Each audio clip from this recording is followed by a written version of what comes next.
Hello সকলকে, সবাই কেমন আছো? আমি কৃষা সংসারের টুকিটাকি চ্যানেলে তোমাদের সকলকে স্বাগত জানাই। আজকে সোমবার, সকাল এখন 10টা বাজে। সুদীপ্ত অফিসে চলে গেছে আর আমি লেগে পড়েছি আমার কাজ বাজে।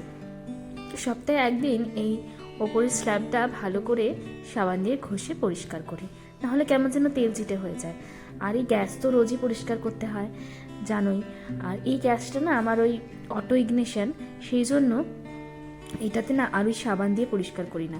আগের গ্যাসটা করতাম, কিন্তু এটা উনি আমাদেরকে বারণ করে দিয়েছেন, যিনি গ্যাসটা লাগিয়ে দিয়ে গেছেন, যে এতে সাবান জল একেবারেই দেবে না। সেই জন্য এটাতে আমি একটু কলিং দিয়ে ভালো করে মুছে নিই।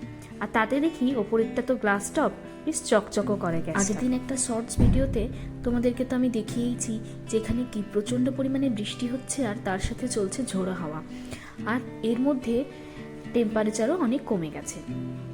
গত বছর যখন আমি এখানে আসি না, তখন এতটা বৃষ্টি হয়নি। মানে আমি যদিও এসেছিলাম মার্চ মাসে, আর তারপরে ধরো মার্চ এপ্রিল 2 মাস মোটামুটি একটু গরম ছিল।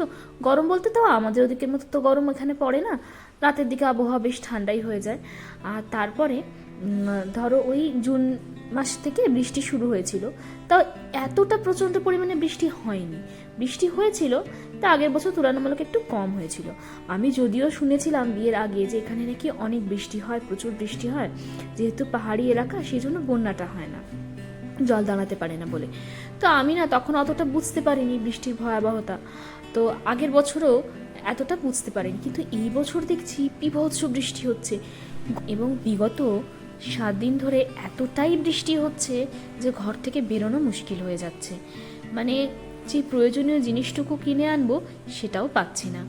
তো যাই হোক, আমি যখন গত বছর এখানে এসেছিলাম না, আমি রাতের দিকে ধরো যদি বেরোতাম, আমি দেখতাম প্রায়শই লোকজন সোয়েটার পরে ঘুরছে রাস্তায়। হ্যাঁ, রাতের দিকে একটু ঠান্ডা ঠান্ডা লাগতো, শীত করতো, কিন্তু তা বলে সোয়েটার পরে বেশ খানিকটা উপহাস্যই করতাম। কিন্তু এই বছর বিশ্বাস করবে না, এত শীত করছে। এই যবে থেকে বৃষ্টি শুরু হয়েছে, রাতের দিকে তাপমাত্রা কমে গিয়ে না প্রায় 22-23 ডিগ্রিতে নেমে যাচ্ছে। দিনের বেলাতেও খুব একটা তাপমাত্রা উঠছে না, ওই বড় জোর 28 কি 29। তো বাধ্য হয়ে আমাকেও ওই গরম পোশাক বের করতে হলো। এই দেখো না, এই সোয়েট শার্টগুলো আমি শীতকালে পরার জন্য কিনেছিলাম, তারপর তুলেই দিয়েছিলাম, কিন্তু এই ঠান্ডার জ্বালায় আবার আমাকে এগুলো পরতে হচ্ছে, আবার এগুলোকে আমি বের করেছি। তো এখানে মোটামুটি এরকমই হয়, আবহাওয়া সারা বছর মোটামুটি কম বেশি একটু শীত শীতই করে রাতের দিকে, আর গরমকালে খুব একটা গরম এখানে পড়ে না। আর সব থেকে মজার ব্যাপার জানো তো, এখানে না এসি বা এই ধরনের কুলার বা এইসবের দোকান খুব একটা নেই, খুব কম আছে। মানে আমাদের ওখানে যেরকম যে তুমি এসি বা কুলারের দোকান একদম রাস্তায় রাস্তায় মানে দেখতে পাবে, এবং প্রায় বেশিরভাগ মানুষের বাড়িতেই আজকাল হয় এসি, নাহলে কুলার লাগানো আছে। তো এত গরম মানুষ সহ্য করতে পারে না, তো মানুষ একটু টাকা পয়সা থাকলে আগে ওটা লাগিয়ে নেয়। কিন্তু এখানে আমি দেখেছি মানুষের যত পয়সাই থাকুক না কেন, যে যতই ধনী হোক না কেন, কারুর বাড়িতে এসির ব্যবহার খুব একটা নেই, কারণ এখানে লাগে না, আবহাওয়াটাই এত সুন্দর। তো যাই হোক, গল্প করতে করতে দেখো সব পরিষ্কার করা হয়েও গেছে আমার, আবার নতুন করে গুছিয়ে দিই, এরপরে আস্তে আস্তে রান্না বসাবো। আজকে দেখো এই কটাই সবজি বাড়িতে পড়ে আছে, তো এগুলো সব একসাথে সেদ্ধ বসিয়ে দেবো আজকে। আসলে গতকাল আমাদের বাজার করতে যাওয়ার কথা ছিল, প্রত্যেক রবিবার রবিবার যাই আমরা, গিয়ে সারা সপ্তাহের বাজারটা তুলে আনি, সবজিপাতি যা আছে সব। কিন্তু মুশকিল হয়েছে এই বৃষ্টি, এক ফোঁটাও বৃষ্টি কালকে থামেনি, একটু সময়ের জন্য না যে যাব। আর এই ভিজে ভিজে গেলে না আরও বেশি শরীর খারাপ করে যায়। এক তো সবজি মান্ডিতে চারিদিকে কাদা প্যাচ প্যাচ করে, একেবারেই ভালো লাগে না, তারপরে এই ভিজে ভিজে যাওয়া, এমনিতেই হাত পা প্রচণ্ড ঠান্ডা হয়ে থাকছে সব সময়, তো ওই জন্য আর যাওয়া হয়ে ওঠেনি। তো সুদীপ্ত বলল দেখুক আজকে পারলে ও সবজিপাতি নিয়ে আসবে, তো আজকে যা আছে এগুলোই সব একসাথে সেদ্ধ বসিয়ে দেবো আজকে। আজকে আর অন্য কিছু করতেও ইচ্ছা করছে না। এই বর্ষার মধ্যে মাঝে মাঝে এই গরম গরম সেদ্ধ ভাত খেতে বেশ ভালোই লাগে। খিচুড়ি খুব একটা আমরা পছন্দ করি না দুজনেই, ওই জন্য খিচুড়িটা খুব একটা হয় না আমাদের বাড়িতে। এগুলো ছাড়িয়ে তারপরে প্রেশার কুকারে সবকটা দিয়ে একসাথে 2 কি 3টে সিটি মেরে দেবো, তাহলে সব সুন্দর সেদ্ধ হয়ে যাবে। আর তারপরে আলাদা করে সবকটাকে মেখে নেব। আজকে অনেক দিন পর আমি আজকে একটু পুজো করব। থালা বাসনগুলো ঠাকুরের সব নতুন করে আবার ধুয়ে রেখেছি, সব ধুলো পড়ছিল। এতদিন তো পুজো করা বা ধূপ দেওয়া কিছুই হয়নি। খানিকটা বলতে পারো অভিমান আর পরিস্থিতি দুটো কারণেই করা হয়নি। প্রায় মাস দুয়েক ধরে সব বন্ধ ছিল। তবে আজকে নতুন করে সব এগুলোকে ধুয়ে মেজে পরিষ্কার করেছি একটু পুজো দেব বলে।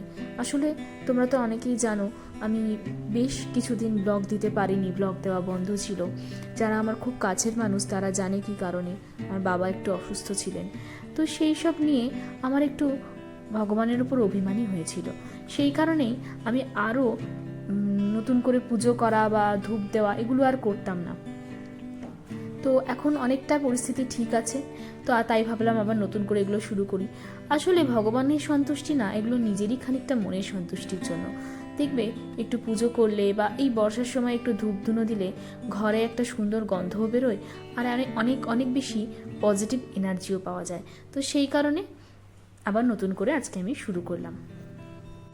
আর এই হচ্ছে আমার ঠাকুরের সিংহাসন। এটা তোমরা আগে হয়তো দেখোনি, কারণ কোনোদিন দেখানো হয়নি। তো এই থালার মধ্যে একটু প্রদীপ, প্রসাদ আর ধূপ দিয়ে দিই, যাতে ছাইটা বাইরে না পড়ে, তাহলে পরিষ্কার করতে অসুবিধা হয়। আর তোমাদেরকে আরেকটা জিনিস দেখাতে নিয়ে আসি। কি দেখা বোঝা বৃষ্টি হচ্ছে, দেখো ব্যালকনিতে জল জমে গেছে। তো এই যে দাঁড়াও একটু যাই, নাহলে ওপরটা না ফাঁকা আছে, আবার ভিজে যাব। সাবধানে একটু পা টিপে টিপে যেতে হবে। এই যে তোমাদেরকে এইটাই আমি দেখাতে নিয়ে এলাম যে আমি সেদিন তোমাদের ভিডিওতে বলেছিলাম আমার লঙ্কা গাছে ফুল আসছে কিন্তু লঙ্কা হচ্ছে না। তারপরেই দেখি জানো তো ওই পাতার ফাঁকে কি সুন্দর লঙ্কা হয়েছে দুখানা। দেখো কি ভালো লাগছে না দেখতে।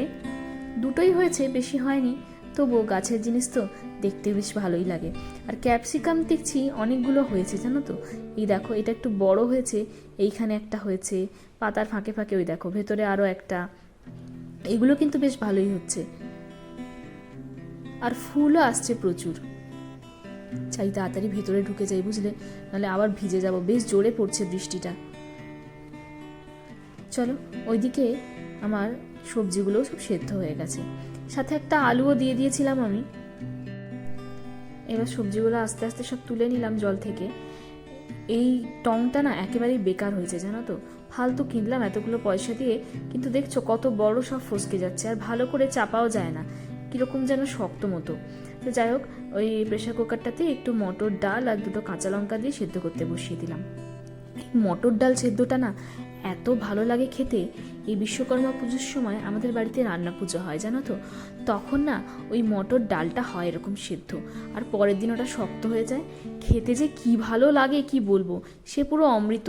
কিন্তু বছরের অন্য সময় কিন্তু ওই স্বাদটা আমি পাই না, ওই শুধু ওই দিনটিতেই মটর ডালের ওই স্বাদটা পাওয়া যায়।